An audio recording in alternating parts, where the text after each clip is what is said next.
जरा दलित मुक्तीवाल्यांना जरा विचारा, कोणत्या मार्गाने तुम्ही तुमचा समाज नेत आहात. ज्या बाबासाहेबांनी हा इशारा दिला, देशहिताचा इशारा, धर्म बदलताना सुद्धा बुद्धाला कवटाळलं, पैगंबराला कवटाळलं नाही, हे विसरू नका आपण. पण आज अंदरकी बात निराळी आहे. कालचे असे आज असे झालेत. फोटो सुटली, बेंब्या बाहेर पडल्यात.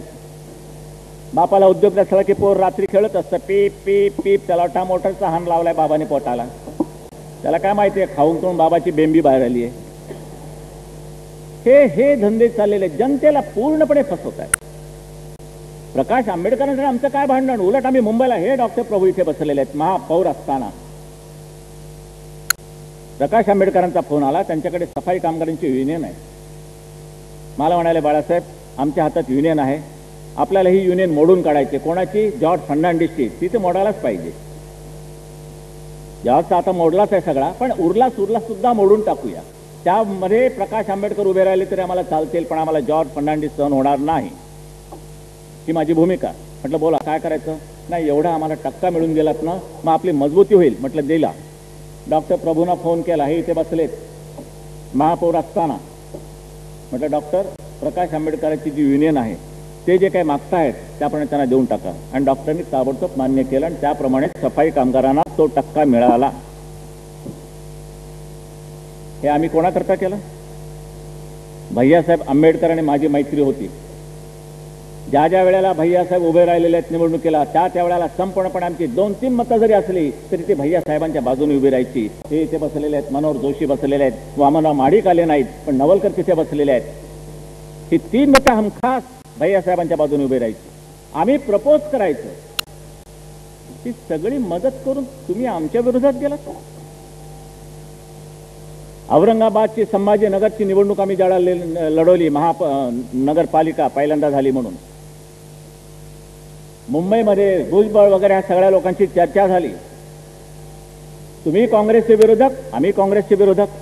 भले आपलं नाही जमत असेल बाजूला राहू, पण मात्र काँग्रेसला कुठेही मदत होता कामा नये, हे धोरण असलं पाहिजे.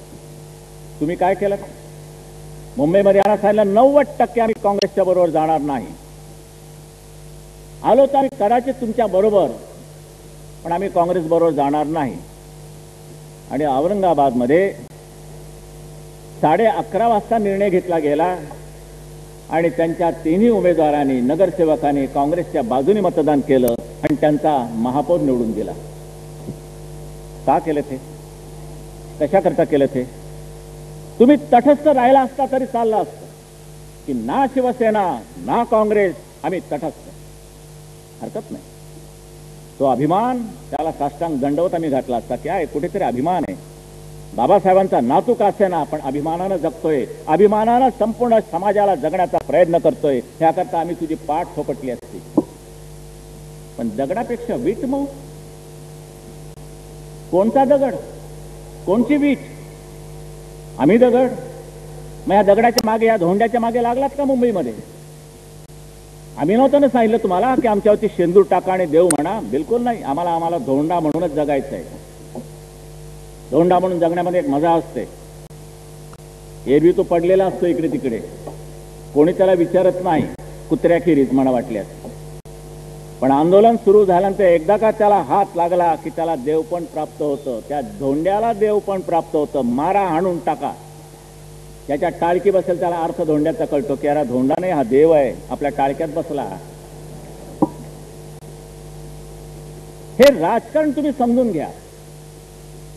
आज कोणाबरोबर जाता हे राजकारण मुसलमानांनाही सांगेन, आम्ही हिंदुत्वाचा प्रचार करणार आणि तो आमच्या हिंदुस्थानामध्ये, तो आमचा जन्मसिद्ध हक्क आहे, आम्ही तो करणारच. पण तुम्हाला काय मिथ्या झुमता? पैगंबराचा जन्मदिन झाला, जरूर झाला पाहिजे, आमचा काय त्याला विरोध नाहीये.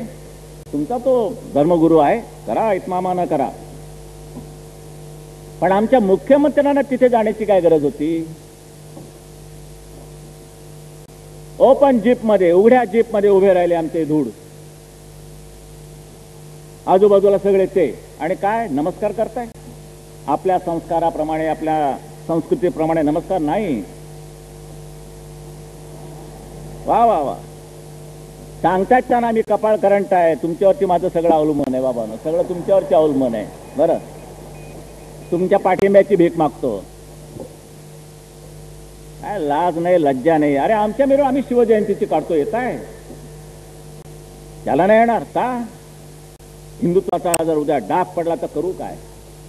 तो डाग चालेल, पण आमचा डाग चालणार नाही. हे असले हे दळभद्री मराठे, हे दळभद्री, हे राज्यकर्ते, हे सत्ताधारी स्वाभिमान मारून टाकलेला आहे संपूर्णपणे. अफजल खानाची लढाई झाली आहे, इतिहास आहे, हे सत्य आहे. कोथळा बाहेर काढला, हे सत्य आहे. पण नाही, आता तो ओळी लिहायच्या नाहीत. का लिहायच्या नाहीत? त्यांच्या भावना दुखवतात. कोणाच्या दुखवतात? कोणाच्या दुखवतात? माझ्या महाराजांच्या बरोबर तर कितीतरी मुसलमान सरदार होते. तोफखान्याचा प्रमुख मुसलमान होता. अविश्वास नाही दाखवला आम्ही त्याला. कल्याणच्या सुभेदाराच्या सुनेचं नेहमी उदाहरण देतात. कल्याणच्या सुभेदाराची सून जळाला महाराजांना नजराणा म्हणून समोर आणली गेली, त्या महाराज म्हणाले, हा हा हा हा, अशीच आमची आई सुंदर असती, आम्ही झाला मार कानफटात पहिली झाल्या त्या कवीच्या. अरे गधड्या, महाराजांना खुद्द जिजामातेबद्दल एवढा नितांत आदर होता, केवळ त्या मुसलमानीसाठी आपल्या आईचा त्याने असा अपमान केला नसता, बिलकुल केला नसता. हे उद्गार महाराजांचे नाहीतच, हे कवड्यांचे आहेत, हे कवी. ती रेकॉर्ड फोडून टाका. महाराजांना मुसलमान म्हणून ती बाई नजराणा देण्याची हिंमत नव्हती. अरे नजरेला नजर भिरवण्याची ज्यांची हिंमत नव्हती त्यांना नजराणा, आणि ती मुसलमानाची सून. बरं, ते ठीक आहे. ते काहीतरी मला वाटतं काल परवाकडे बीडला गेले. मी बीडला जाणार आहे.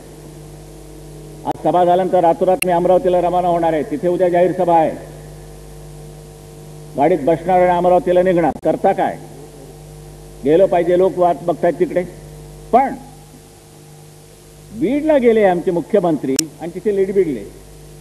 बिडबीड बिडबीड बिडबीड काहीतरी बोलले. काय बोलले? आज अशा काही सेना उभ्या राहत आहेत की ज्यामुळे महाराजांना बदनामी होते आहे, त्यांची, त्यांना लांछन आहे.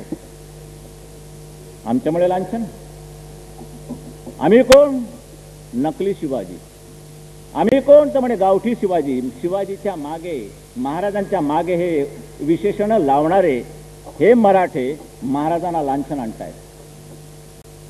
तुमच्याबद्दल महाराजांना अभिमान वाटला असेल, नाही रे? काँग्रेस सोडली आणि समाजवादी पक्ष काढला. समाजवादी पक्षामध्ये काही मिळत नाही म्हणून ज्या महाराष्ट्रामध्ये तमाम जनतेला सांगितलं की या महाराष्ट्राची अस्मिता, महाराष्ट्राचा अभिमान हा आपल्याला जागवायचा, या सगळ्या सत्ताधाऱ्यांनी आज दिल्ली शहरापुढे लोटांगण घातलेलं आहे. आणि अशा वेळेला तुम्ही काय केलं? तुम्ही लोटांगणच घातलं. काय तिथे गडबड काहीच नाही. बसा खाली. आवाज येतो ना ऐकू? हा, बसा खाली. काँग्रेसवाले आला असाल, नसेल परवडत विचार, जाऊ शकता. कोणी तुम्हाला अडवणार नाही, कारण हे विचार तुम्हाला पेलवणार नाही. कारण परसाकडला सुरू झालं तर करता काय? बसा. विचारानं ऐकलात, पटलं, या म्हणून म्हणत नाही, कारण आम्हाला घाण कुठची नको. आम्ही आहोत ते बरे आहोत. तर शिवाजी महाराजांना आम्ही बदनामी आणत आहोत. रामराव अधिक बद्दल बघा जरा थोडंसं जास्त झाल्यानंतर हवाई सुंदरीचा हात पकडणारे रामराव तुमच्या मंत्रिमंडळात, आणि महाराजांच्या गप्पा तुम्ही आम्हाला शिकवताय. आम्ही महाराजांना ज्याला तिथे ठेवतो ते देखावा म्हणून नव्हे, डेकोरेशन म्हणून नव्हे, त्यांच्या साक्षीने बोलतोय. एक शब्द महाराजांचा कुठे अपमान जाणार जर आमचा कुठे झाला की जीभ झडून जाईल आमची, की तुम्ही गद्दारी केली, तुम्ही या लोकांचा संपूर्णपणे पाठीत वार केला, असा शाप आम्हाला महाराज देतील. म्हणून महाराजांच्या साक्षीने आम्ही तुमच्यासमोर विचार मांडत असतो. तिकडे लक्ष द्यायचं नाही. काही वेळेला होतं, ही वेळ अशी आहे की थंडी बाजू नये म्हणून थोडीशी नवटाक मारावी लागते. गरम काहीतरी, मग काहीतरी मध्ये तो बडबडतो. मग हे आमच्या शिवसैनिकांना वगैरे आवडत नाही. मी त्यांना सांगतो, हातबीत लावू नका, पोलिसांच्या ताब्यात देऊन टाका. ते बघतील, ते घेतील वास कुठून येतो तो, पण त्यांच्या ताब्यात द्या. आपण काही करायचं ना, उचलायचा गणपती बाप्पा त्याच्या ताब्यात द्यायचं. हे बघा, हे पियालेलं तुमच्या ताब्यात घ्या. बरं, पुन्हा कुठे मिळाली ते विचारायचं नाही. पण शेवटी आम्ही ह्या विचारानं जातो आहोत की महाराजांचा इतिहास, त्या इतिहासावरती तुम्हाला जगता येणार नाही. निर्माण करायला पाहिजे. तुम्हाला इतिहास निर्माण करावा लागेल. बाबासाहेब आंबेडकर की जय म्हणून तुम्हाला न्याय मिळणार नाही. तुम्हाला बाबासाहेब आंबेडकरांचे अनुयायी म्हणून